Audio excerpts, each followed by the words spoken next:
Welcome to another episode of Higher Learning. I am your host, Oz Rashid. Who is this show for? This show is for the kind of people who want to learn from leaders who spot potential that others overlook, who build cultures people don't want to leave, who set the bar and then raise it. Work and how we work is evolving at such a rapid pace like no time in history. Our guests are going to give you key insights on how to stay out in front when it comes to leadership, management, hiring, AI, and developing the skills that actually matter.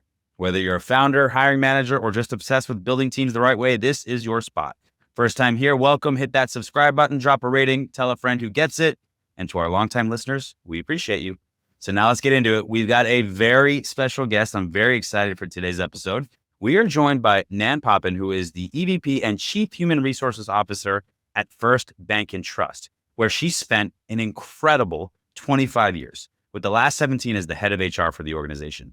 In a world where people jump companies every few years, that kind of tenure says a lot about loyalty, about values, and about a company culture that actually works. Nan leads HR for a workforce of over 750 employees across 17 bank branches, overseeing everything from strategic hiring and compensation to DEI, compliance, and leadership development. But what really stands out is how deeply she cares about connection. She doesn't just lead HR from the corporate office, she makes it a point to be present, to listen, and to build culture intentionally. Just ask her about the culture camp she runs for new hires. Yeah, we're going to get into that. Born and raised in South Dakota, Nan brings a grounded, people-first approach to everything she does. She's not just navigating the complexities of HR in a regulated industry. She's setting the tone for what it looks like to scale culture and human connection in a regional bank that believes in community. Oh boy, what an intro. Nan, what do you think about that one? I love it. Good stuff? We got it all right? Yes. Love it. I love to highlight our guests. I love to tell the stories of executives that we might not otherwise hear.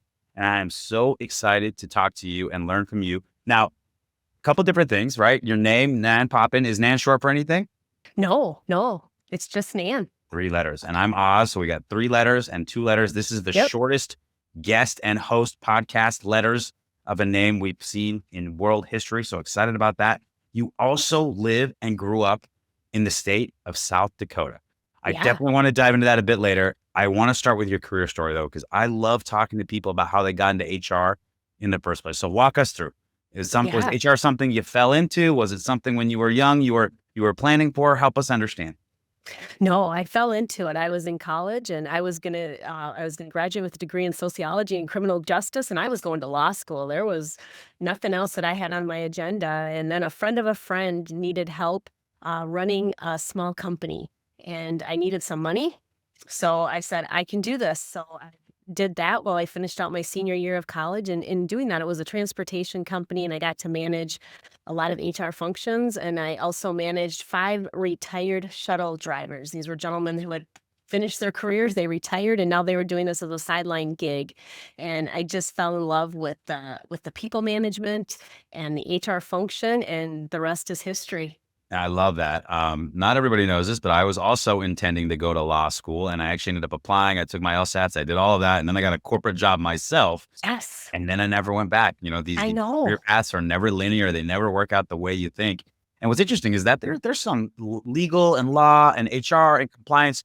When we're looking at that, there are some major synergies there until you start to move into the strategic aspects of HR that we both love, right? The acquire, develop, and retaining of employees. So you've been in First Bank for 25 years. I know this isn't common. The last 17 as the leader of HR, like we brought up earlier. That's so rare. What does that time in one company, I want to know first what it says about you, and then I want to know what it says about the bank. Yeah, it says that I'm a pretty loyal person, right? If you treat me fairly, I'm going to be fair back. It also says that I'm smart enough to look for opportunity. And if a company is going to give me that opportunity, I'm going to take it and grab it. And so that's exactly what I did. And I don't have any regrets. And as far as the company, we're a community-focused company. But the most important thing is they let me be mom. I knew I wanted to be a mom when I started, and I am a mom, and I have now college-age kiddos, and I haven't missed anything of theirs because I've been able to have my career plus be the mom I want to be. And so that's probably what's kept me the longest. I love that intentionality, that knowledge of where you want to go and what you want to do, and then seeking out the environment that gives that to you. I think that leads to fulfillment, that leads to purpose, that allows you to balance then, two of the most important things you've got obviously going in our life, number one, being a mother as the top priority, Yep. but also a career and doing and creating real impact for the employees Yeah. of this company. I'm just interested, like, I mean, there has to have been like so many changes in 25 years. I get probably Mhm. maybe not as much as maybe another company in 25 years, but growth wise, just organizational wise, like, what can you tell us about what's changed since you started 25 years ago to today? Yeah, absolutely. We were much, much smaller when I started. Our footprint was a lot smaller. We were really just in the community where I was and maybe a few surrounding communities. Our footprint wasn't big. Technology was not where it is today. The HR team, I have a team of 20 today. When I started, we were a team of about five. So lots and lots of things have changed. The way you do everything is different. I Love that. remember recruiting with paper. Now my recruiters, paper? What's paper? Yeah, we've got agentic AI helping us with recruiting now. And yeah, Right. listen, I go long enough before LinkedIn. I used to have to go through, something called the yellow pages to look up potential, companies and candidates and things like that. So I actually think there's a value in being able to see things the old way and then being I do able to too. adapt to this new world. So I love that. One more thing I wanted to ask you. I know that your email tag is Bank Easy, and I saw that in your Mhm. header as well. It sounds very simple and self-explanatory, but just tell us what Bank Easy means for First Bank and Trust. Yeah, and many, many years before I even started, we trademarked that. Someone was much smarter than me, and what we really intend is that we want banking to be easy for our customers. We want it to be something that is not a burden, not something that they dread, or that they're like, "Oh, this is gonna be the worst part of my day." We want it to be the best part of the day, and whatever we can do to make it easy is what we're here for. I really love that. I gotta imagine there's been some bigger banks that's come along the way and wanted to get Bank Easy, and they're like, "Huh, First Bank did it first." That's awesome, and I love that, and I think it says a lot about the type of company you have, and that you're right. I mean, I remember going into the bank, "Oh my god, there's gonna be long lines. Oh my god, I gotta, overdraft fees. I got all these different things I gotta worry about." This idea of ease and comfort of going into a place that's not always the place of ease and comfort, I think is really, really great. I actually worked in a bank, for one of the big Did you? ones for quite a bit of years in college. Yeah, Wells Fargo. Um, Okay. so I had fun there. I mean, we Yeah. obviously you have to have your shirt and tie and you're very like, polite and very kind, but we had a bunch of great coworkers there. I enjoyed it. So I think banks can be fun and They can. they can be easy too. Let's talk about the culture camp because that's something I love. And last time we talked, I think you were just getting completed with that. You say that's a real important connection for the employee base because you don't only have corporate employees, obviously, you have people who are tellers and personal bankers and people who are working in the branches. What is culture camp for these new hires and why is it important? Yeah. It's really important because it allows us to help them see our DNA, what makes us who we are. And so we share everything from our history to where we're headed with these new employees. But the coolest part of it is they literally have lunch with our chairman of the board, our CEO and president, and Wow. then also our market president. And the market president is significant because he is a shareholder, a big shareholder of our family owned organization. And so these employees literally sit around the table, have lunch with them, and then hear from them. They each of them share a little bit about themselves and about our history and all that kind of thing. And then we end that day with those three sitting in front of the room, and everyone in the room can ask them any questions they want. And it can be anything from about the future of banking to their greatest moment to their favorite sports team. And it really puts those individuals as real people. And these employees get to feel who we are. They get to see that we're a bank, but we're also a lot of fun. How we stood the test of time. We started back in the 1880s. They get to understand that. They also get to understand what their role is, that they're empowered. We trust them. We hired them for a reason. We value them. Um, it's a really cool experience. I love that. I really genuinely believe culture starts day one, right? You start to feel it, you start to see it, you see it with the way things are designed and the way they're set up. I love that they get to meet all of the important leaders and hear from them, do something as casual as have lunch and be in the Yes. same room with them. It's funny Yeah. because at our company, we're certainly not 750 employees, maybe the magnitude of a First Bank and Trust, but every new hire that we have, they meet with me in the first Yes. week, and I actually do a training called Enlightened Customer Training Experience Ooh. because that is my baby. That's what I care about. I care Yep. about collecting dots to connect dots and to creating a wow and rememberable experience.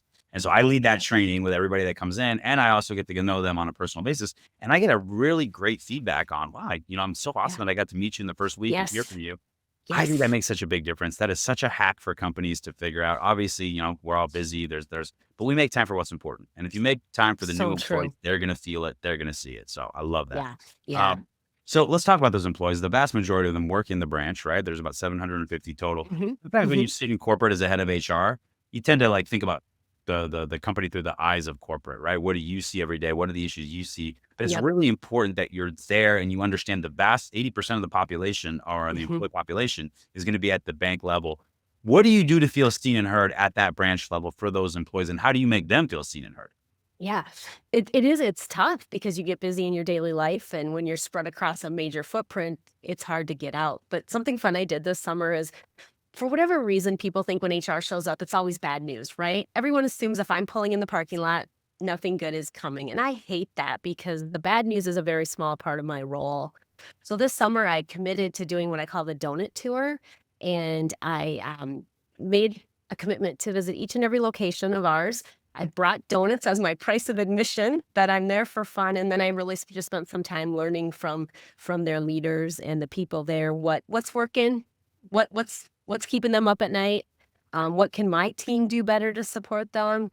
And it was a lot of miles on the car, but it was so incredibly worth it. Wow. It was so fun. I love that donut tour. I bet they were excited to see you and the donuts. Really, I really think the smart. donuts were the thing they were excited about. You know what? You know what? That's fine. You took away a lot of learnings, I'm I sure. did. Is there anything in specific you can bring up to us that maybe you learned or you wouldn't have gotten if you hadn't been on that tour?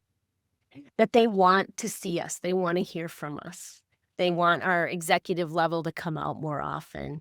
I think sometimes as executives, we think people don't wanna hang with us or they don't want us there in their business, and I learned just the opposite. Um, they were so gracious and so welcoming, and they said, "I wish you guys would come out more. I wish we'd see more of you." And I took that away, and I brought it back to our executive team that we all need to take time to do these things. That's great. So listen, as the head of HR, especially doing the role for, at least the past 17 years, you've got to put some initiatives and programs in place. If I ask you about some of the most successful ones or the ones that you felt like have had the biggest impact on the organization, what comes to mind? The one that comes to mind isn't one that I was able to put into play, but it's one I've been able to lead, and that's we have an on-site early learning childhood center here in our Brookings location, and it's only open to our employees' children and grandchildren, and it is a full functioning, childcare center, preschool, all of that. It was a vision of one of the owner's brothers that if our employees could bring their kiddos to work with them, they would be better employees for us. And so he made that come to life about 30 years ago, and it's still going strong. It's such a great recruitment tool for us because daycare, as we all know, is hard. It's hard to find and to trust. And so that's been really good. What we're seeing with it is not only is it recruitment, it's retention.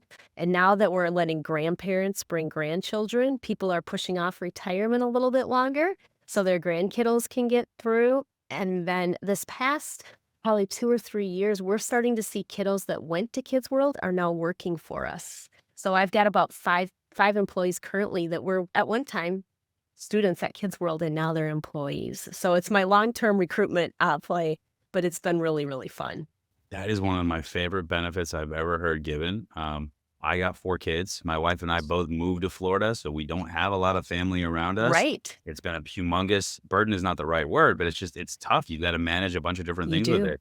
I'm lucky that my wife is able to stay at home, but it's still a lot to put on her plate. Yeah, Something that, we have employees here. I'm just thinking multiple employees have had kids this year, and it's such a big cost. And it and to be is. able to kind of help that and give something reliable, responsible, and something close in proximity, right? Yeah, So they can go see their kids, grab their kids, and do these different things. What a freaking benefit. I hope people are it taking is. note. That's amazing. It Yes, there's going is. to be some investment there, but I think Right. that that's the type of thing. I love what you said about the retention and also people are pushing off retirement now because, they get to bring their grandkids and you're seeing kids Yeah. grow and become team members. That's amazing. I love that. Hmm. You work at a regional bank. What do you see as the role of the regional bank in today's market, right? Going forward compared to some of the bigger banks like Wells Fargo, I mentioned earlier, Bank of Hmm. America. Yeah. I think it's the investment in the community, right? And so our bankers know their customers. Our customers know their bankers. They're seeing them at events. They're crossing paths. We're in their businesses. We're supporting their businesses. I also think it is the fact that community and banks invest in their communities. right? I look around our communities and we are sponsoring soccer fields, baseball fields. We just did a $20 million donation to our largest university in South Dakota to revamp their whole basketball arena. And I can keep going on that. We have what we call the community fund, where every year we give 5% of our earnings back to our communities. And so I really think it's that face-to-face interaction, knowing who's making the decisions, and then also just the investment in the community. Our chairman has a saying that so goes Main Street, so goes the bank, and so goes the bank, so goes Main Street. And I think that's really a powerful thing with community banking. I love that. And listen, I'm lucky enough to have some community banking relationships, right? Here in South Florida. I work with some bigger banks as well. Both play such an important role, and both are very different in terms of what you get out of Yes. them. And so I would welcome everybody, those who just kind of like set up a bank account, one of the big banks when they were younger and never moved away from it, explore the benefits that come with Yes. working with a community localized bank, what they do. You can get a lot of things different, from savings, interest rates to, services, to most of the time better customer service, more Yeah. personalized. Right. So I love that. I love that for your bank. And it's one of the reasons you guys have grown so much as you have over that Mhm. 25 years, because you're obviously doing something differentiated and better. So I think that's awesome. Yeah. Thank you. Let's talk about talent, because you and I Okay. both know HR, one of the keys to having a thriving, growing employee base is to bring in great talent into the organization and, of course, retain and develop them like we already talked about. So I want to ask you some questions around kind of Mhm. some thought processes and hiring philosophies for you. Let's start there. Do you have a core hiring philosophy when it comes to bringing people into the organization or onto your team? Mhm. Mhm. I do. I'm looking for someone who has a growth mindset, someone who has curiosity. You can have the best pedigree, you can have the college degree, you can have all of that. But if you come in and you're not showing me that you have a growth mindset and curiosity, I'm not going to be as sold, because you can't be successful if you don't have that. And the company can't be successful if we don't have a whole group of people who just want to keep learning and growing. Finding the right talent for your team doesn't have to be a struggle. Meet Aon Hire, the world's first hiring experience management platform designed to transform the way you hire. Powered by AI, Aon Hire takes the hassle out of every step in the process. From smart resume analysis to customized interview questions, it saves you time, money, and effort. Plus, with real-time insights from every interview, you can quickly identify top candidates, reduce turnover, and stay on budget. And forget about note-taking, Aon Hire takes care of that for you. Ready to revolutionize your hiring process? Visit aonhire.com and get started today. I love that. How do you tease that out in an interview? What are some questions you might ask to like understand if somebody has that growth mindset or not? Yeah. I have kind of a known question that everybody knows if they interview with me, I'm going to ask. And that's, if time, money, or location was not a factor, what would you be doing? Mm, And while a lot of people will say to me, "Oh, I'd be laying on a beach." And I love that. I can get with that completely. I love those that are telling me about their passion and how they're continually learning and they're out seeking new things or new ways to do things. And so I'm really looking to see if they give me something that lets me know that they're a continual learner. love that. Do you have, if I asked you for maybe a memorable interview experience, Mhm. you haven't interviewed anywhere for a long time, so I'm guessing it might be somebody that you interviewed. We don't got to name names, but just anything that pops into mind, either a pleasant experience or kind of an oh wow experience or anything like that. I've got a really great memory of a very positive experience. I interviewed a fresh college graduate. She came in and not the bank mold. That was not the case. But she came in and she was so inquisitive and she asked great questions and she was humble. And you could just tell that she was just in it to learn and to grow. And so I hired her. I hired her to take over a position that was new for us, that was going to cause some disruption, but I knew if anyone could do it, this young lady could definitely do it. And um, I'm pleased to say that almost probably 15 years later, she is still with us, and she now leads our change, our continuous improvement and change for the entire footprint of our organization. Oh. But just her spark and her curiosity and not afraid to be herself just lent her to be the perfect person to fill that role. So that's a really positive experience that I've had, and it has stuck in my mind for years. What a great, great story. You saw potential in somebody that maybe others might have overlooked and not seen, and then you get rewarded with it by having somebody who grows in your organization and does a great job.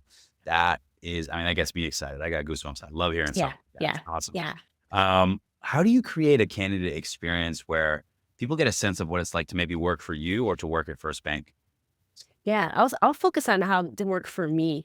I am a firm believer that my employees are my best testimony or review, whatever that might be. So when I'm hiring for my own team, I do the interview, but then I open it up for a couple of my trusted members that I know won't be afraid to be honest and will and definitely say what it's like to work for me or work in our department. I set up a time for them to gather with that person. Sometimes it's out over a lunch, sometimes it's just in the office, whatever feels right. But I let them go. I step out and I tell the candidate, ask them anything you want to know. And I reiterate to these employees, you be as honest as you need to be. And these are employees that I trust aren't afraid to be honest. I'm not going to say just what they think they should say. Love that. What about when you want to give them an understanding of a realistic job preview, what to expect in the job? Sometimes you might be looking at people who might not necessarily have, maybe you're looking exactly at the translatable skills. Sometimes you might not. Mhm. Is there anything you do to kind of give them a day in the life of what the role might be or what it might entail? Or what's the training and onboarding? Like, help me understand like the correlation between you're here and we want to get you here. Like, I'd like to understand that from a talent acquisition perspective. Yeah, when we're looking to hire, we try to do our best to give real life examples of what the day to day in the job's going to be. Oftentimes, someone that does the job will sit in and kind of give some preview, but we really want the candidate to understand what they're getting into. I always say to candidates, you better be interviewing us as hard as we're interviewing you. And so answering their questions, giving them real life examples and that type of thing, we do. Now, if it's an internal candidate, that's even better because we can have them go shadow the role. We can have them have a mentor in that area. We can do job role training. There's lots of different things we can do once they're inside the bank. But those external candidates, it does get a little more difficult. I really think that I've been reading up on some like gamification that can be done in interviewing where you can put scenarios in.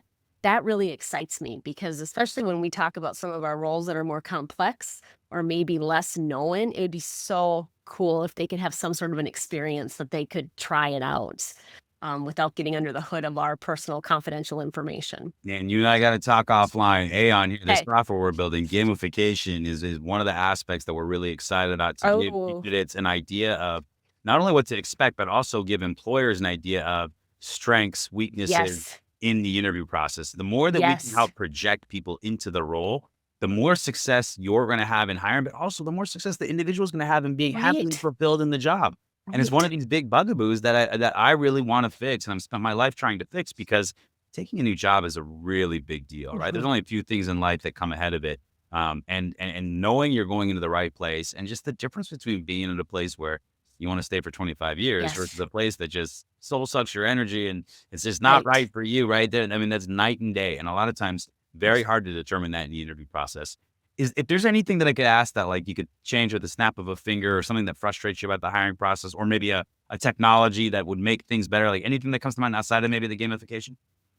Yeah, one of the things that I think about is I always have this debate with managers. They get in a panic because they're short, right? So then they hire to hire. And they don't hire for retention and longevity. They Mhm. hire to fill a seat. And that does not work. And so that's one of the things that I struggle with greatly, especially I mean, it's getting better now because the market isn't as tight, but when the market was tight, we would panic. And we weren't setting the candidate up for success. We weren't setting the team up for success. So that would be one thing. The other thing is I wish somewhere we could have something that could look at resumes and could kind of talk about their soft skills and their career path and all of that, not just the keywords that you can search out. But I wish they could just give you a little ticker tape readout of candidates that would give you even greater insight. We'll talk about that too. I have some things we're doing on that too. I love that. Last Wonderful. question from this angle, and this is more Mhm. about you personally. We don't always get it right, right? Sometimes we mishire, right? And maybe it's something that over your career you've learned about yourself that you've like, started to guard against. Like, is there any themes that you looked at that when you missed on somebody, maybe it's the moving too fast? I don't know, but for you personally, is there anything that kind of stands out? Personally, I've missed on strategic. Um, Explain. because sometimes I assume because someone has been a leader in another organization that they have strategic experience. And I ask questions, but obviously at times I haven't asked the right questions to dig deep enough to find out that their strategic process is not what I need. That's probably been some of my biggest misses, and I think it's some of the hardest to figure out if someone truly has it, right? Or do they just have the right responses that are, from the internet? So Listen, here's the deal. Being a manager at company A does not mean that you can be a manager or a no, great manager at company B. Like we try to like you have these shortcuts and heuristics and the reality is that every role has differences and nuances of what ultimately makes like the A player versus the B player versus the yes, C player. And sometimes you definitely can't tell it on paper. Sometimes it's really no, hard to get that translated. And even an interview can be flawed in that, like you said, you're going to get some of the answers that you want to hear rather than you need to hear. So I think that's a great call out by you. And I'm sure that's something that you've gotten better and better at over time as you've interviewed hope a so. lot of different people. I want to ask you, because it's contractually obligated in 2025 to talk about AI. Any AI in the company? Anything that you're looking at from an AI perspective? Yeah, we are seriously having that discussion. We already have it built into some of our various systems that we use throughout the organization, which is great. But how do we take it to the next level, and what do we do with it? Nan is in her infant stages on it. I'll be honest, I have a lot to learn. I did, though. I was really, really proud of myself. So I've gotten into Copilot, which I know from experienced people, it's not that great.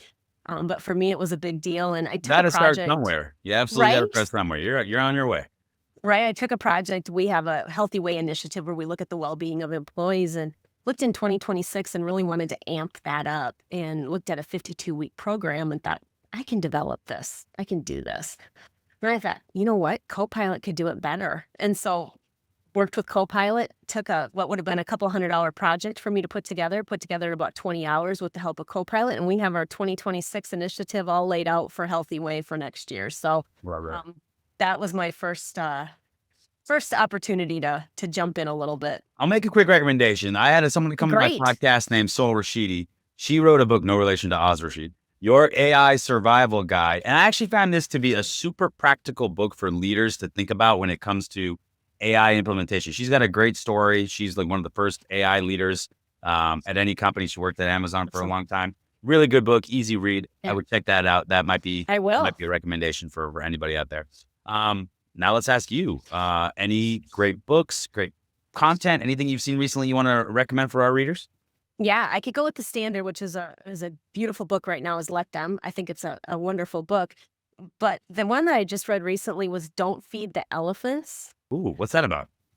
It's about not ignoring the elephant in the room, right? So often Mm, we think if we just are quiet, it'll go away. It's not going to get any worse. We're just going to be fine. And it talked about 5 or 6 different types of elephants and how we tend to overlook them or think we can just push them to the side. And we need to be upfront and confront that elephant in the room. And it was just a really good reminder. Pretty basic, but a really good reminder. I'm gonna have to recommend that book for my in-laws. Certainly not a problem on my side of the family. Everybody, there's a problem. You hear about it immediately in my side of the family, but I love that. That is a great recommendation. I will write Yeah. that down. Last question, and then we're gonna go into our speed round. What some advice that you would give your 20-year-old self, man, that you didn't know then, but that you know now? To not chase a title. Ooh, okay. Tell us more. I think so often when we're young, we have our vision on a title, right? Oh, if I'm titled this, I'm going to be happy and successful, and I'm going to be this. And in the big picture, if that title is identifying you, that's a problem. You need to be identified by your actions, your integrity, the work you do each and every day, and what that title is doesn't really matter at the end of the day. If I can't feel good about the work I'm doing, and passionate about it, it doesn't matter what my title is. My children like to refer to me as Churl. That's how they title me, and their friends just laugh. What does it mean to be a churl? And it makes me laugh because again, it's just a title, and it doesn't identify who I am. Chief Human Resources Officer. I was like, are we gonna come up with some sort of sugar sweet? Like, I thought you Yes, said that's churro. what they do. That's what they do. That's what they're referring to. Oh, got it. I love churros. Big churro guy. Grew up in Arizona, and there's tons of churros Yep. and great Mexican food out there. I love that you said that because I think, as humans, I think we're really bad at identifying what makes us happy. And then it's funny because we have these ideas of what makes us happy, whether it be money, whether it be title, whether it be, this relationship, whether it be, and then we go and pursue it full force. And then of course you have it and it's like either what's next or this isn't actually what I wanted. Like, I think like 90% of people really don't understand what genuinely matters. And it's what I've tried to tell Yeah. people. And I heard this in another pod a little while ago, is that you shouldn't pursue happiness. You should pursue impact. And in Yes. that, happiness is a trailing indicator of impact. And so if you're doing love something it. purposeful, if you're doing something that you feel good about, then you're going to have that fulfillment and that happiness that you want. And it doesn't typically come in the one word title, money, car, whatever it is, right? It usually comes in the feelings you have around the people that you love and the people that you care about, and you're doing something that matters to other people. That's what impact is, Right. really. Impact means that you're not Right. only doing for yourself, you're doing for others. And so I would say, chase impact. Yes. I love it. I love We did it. it. We did it. All right, here's what we're going to do. We are going to do a speed round. For those longtime listeners of the podcast, they know we like to tend to focus on something that you've talked about, and we're going to dive in a little bit deeper. So we're going to talk about South Dakota. So what I'm Okay. going to do is I'm going to ask you some questions about South Dakota that you can't possibly get wrong because they're going to be your opinions. But then we're going to ask you a little bit about the state, and we're going to test some of the knowledge of the place that you grew up and you've lived for some time. Okay. Oh my goodness. Hey, listen, no worries here. We have the editing button. Well, we can use AI to pretend you got the right answer if we need to. Don't Okay. worry. Let's go. All right. First thing is, somebody's going to visit South Dakota. Where are you telling them to go? What is like the quintessential South Dakota thing? Oh, that'd be Mount Rushmore. Okay. Tell us what we'd come to expect if we've been there. Because you and I talked about this. I had been there. What would you tell them to go do? Is there anything specific to go check out in the Mount Rushmore area? Yeah, there's lots of little towns around there. Like Keystone is just a quaint little town that has like all the things you would think of in a small town atmosphere, from Laffy Taffy to train ride to all of that kind of thing. And then Mount Rushmore is just a beautiful scenic drive to get there, and then the beautiful mountains, and it's just a powerful place to go and to just be reminded of the history of the United States. Love that. All right. What is the quintessential meal in South Dakota? Oh, goulash. Goulash. Okay, for those of you who might not be, I know what goulash is. I've had some goulash in my day. Explain what goulash is. Well, in South Dakota, it's macaroni, elbow macaroni, hamburger, and probably tomato soup mixed together. Okay, I'm in. I'm coming to South Dakota. I want to get some goulash. It's not bad. What's your favorite part about living in the state? The people. They're kind. Nice. They care about each other. Do you have a rivalry with North Dakota? Yeah, South Dakota State University is our largest university. It's here in Brookings. And our biggest rival is North Dakota State University up in Fargo. And Is that the Bison? wicked. Yes, it's wicked. Yeah. Mhm. They got a good football team. South Dakota Oh. State had a really good football player come out recently that I'm forgetting. I'll have to think of it. We've had a couple, but they're number one right now. We're number two. So it's going to be a so the battle. Dakotas. I love that. I'd love to go to a game and check that out. That sounds awesome. Awesome. All right. Which number state was South Dakota coming into the Union? Do you know? Oh boy, I should know this because it was a fight if it was South Dakota or North Dakota, which was first, and I Yeah. cannot remember. 40th. That's okay. We were 40th? Okay. I was going to Largest. say 42, so Okay. Largest city. Sioux Falls. Okay. Do you know the state bird? Pheasant? Yes. Ring-necked pheasant. Yeah. State flower. Cascade? Whoa. All right. This is the hardest one. State motto. You got me on that. It is under God, the people rule. Oh, What a that beautiful way sounds to like end South it. Dakota. Sounds like a Sounds South like South Dakota thing to Dakota. say. So Mhm. we're going to go there. We're going to go to Mount Rushmore. We're going to get some goulash. We're going to talk to Yes. some nice people. We're going to hate on the bison of North Dakota State. Right. And it's going to be a great time. We're going to go get banking done at First Bank. Thank you so much, Nan, for coming on. I hope you had a good Yes, time thank talking. you. I had a great I time did. getting to know you better. And I think it's going to be a great episode. People are going to love it. I'm excited. Thanks so much for asking. All right. Talk to you later. Bye.